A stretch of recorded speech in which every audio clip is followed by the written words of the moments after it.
It's about time.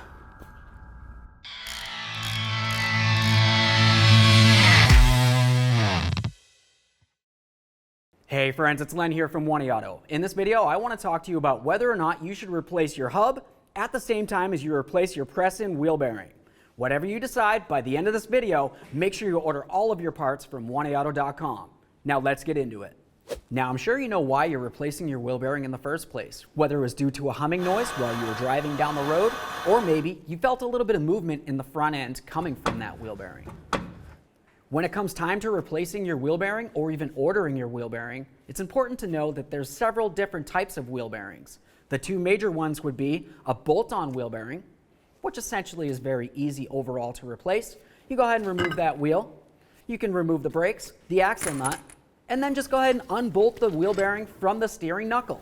After that, clean everything down and put on your brand new wheel bearing. Easy peasy. Aside from that, you might actually have a press-in wheel bearing. A press-in wheel bearing is a little bit more difficult than a bolt-on wheel bearing. You're going to have to actually press the original bearing out of the knuckle and then press in the brand new wheel bearing. Something like that's a little bit more difficult and you need some specialty tools. Looking at this vehicle right here, you can tell I have it completely torn apart inside the wheel well, trying to take off the steering knuckle. The only thing that's left on here that I have to remove is the lower ball joint, but I want to leave it on here so you can have a visual of exactly what I'm talking about. To finish removing this, I'm going to have to separate the ball joint from the lower steering knuckle. To take this off, there's always the possibility that I might damage something. Now, as I was going, I had to remove the tie rod, the ABS sensor, and now the ball joint as well. Any of these things, when you're trying to remove them, there's always the possibility you might damage something. Removing it once, you're taking a risk. If you have to remove it twice because you didn't do it right, that's double a risk, and nobody wants that. Now, when it comes time to replacing the bearing, it is possible to only replace the bearing and not the hub.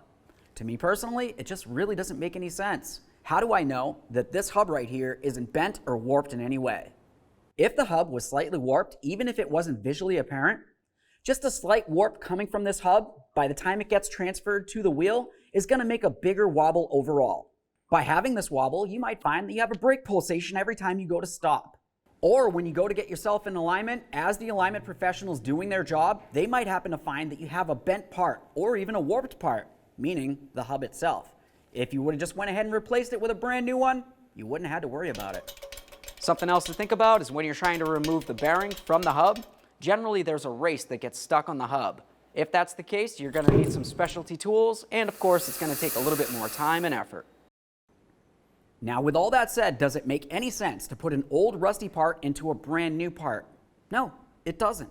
Save yourself time and money by purchasing both of the parts that you need at the same time. How much extra is it going to cost you in the long run? Not much.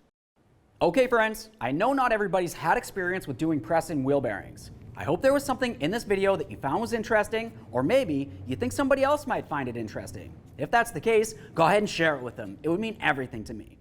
If you like the video or even love the video, go ahead and smash on the like button for me. It would mean the world. While you're at it, go ahead and subscribe, ring the bell. That way all of your friends, can be kept up with all of our latest content. Thanks.